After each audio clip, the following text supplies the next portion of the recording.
that's okay. The point being, I do not think Dwight is leaving.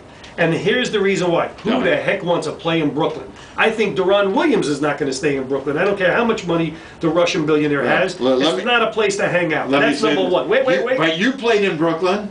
You're back in the 60s. I understand, but you played in the Brooklyn. Back in the 60s, it was a gentler kind of time. You know?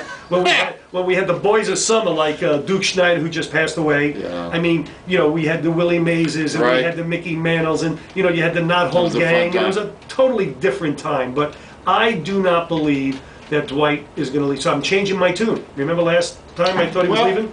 You know, and we've had this conversation many times, and you know, I love Dwight. I would love to see Dwight retire in Orlando. I really would, and it's my hope that he does that. I would just like to see him put his name on the paper.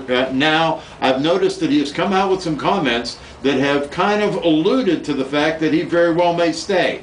And Dwight, if you're in earshot of this, we're really glad to hear that, because I hope you've never misunderstood. We want you here. We want you here. Well, Dwight understands something better than most of these athletes today. You know, I've known Dwight since he's 18. Dwight doesn't pay attention to, he gets tired of the media bombarding him with all these crazy questions, but Dwight understands what the business is about, and he understands that his best place for a championship, in my opinion, is still here, and I think he understands it. Why?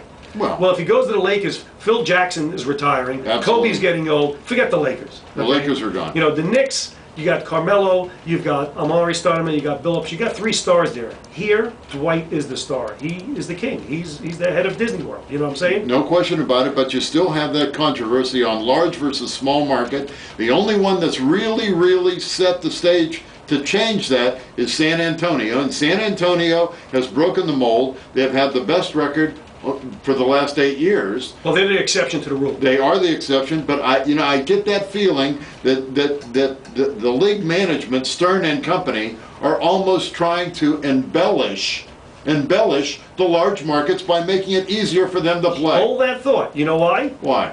Here we are. First time we're on the station, 1080 ESPN. We're happy to be here. We gave out the call numbers, and the lines have lit up. If you haven't listened to us before, we're known as the sports program with what? With heart. Heart. So heart. Starting with heart, we're going to go to the lines. And is this Les? Thing that we forgot to tell people. What did we forget? The website. The website address is www.aceandthedog.com, and spell that out if you just go to ACEANDTHEDOC.com. You and I were sitting watching the game Tuesday night. Yeah. You and I were sitting there scratching our heads going, what is going on with this rotation?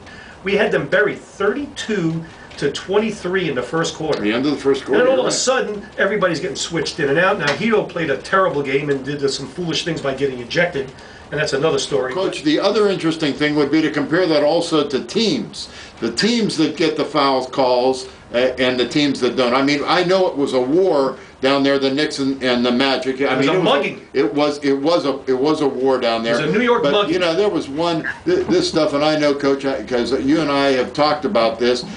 What drove me crazy was Chauncey Billups was out on the 3-point line, and he had to launch himself 2.5 feet into Jameer to get the 3-point foul call. And that just drives me crazy. I mean, flopping is bad, but that just got me. I think what's happening is the referees think they're a part of the game.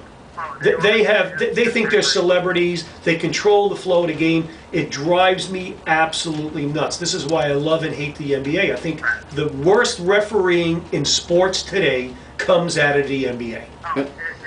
I agree with that. Now, and there's another, two things. That's scary. Let's see if you get the third thing.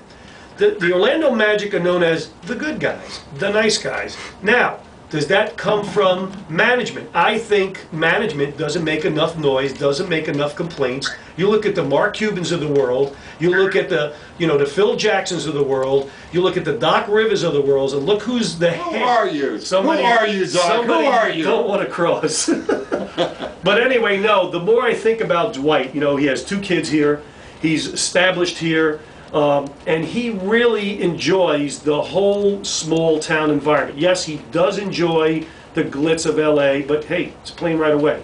New York, same thing.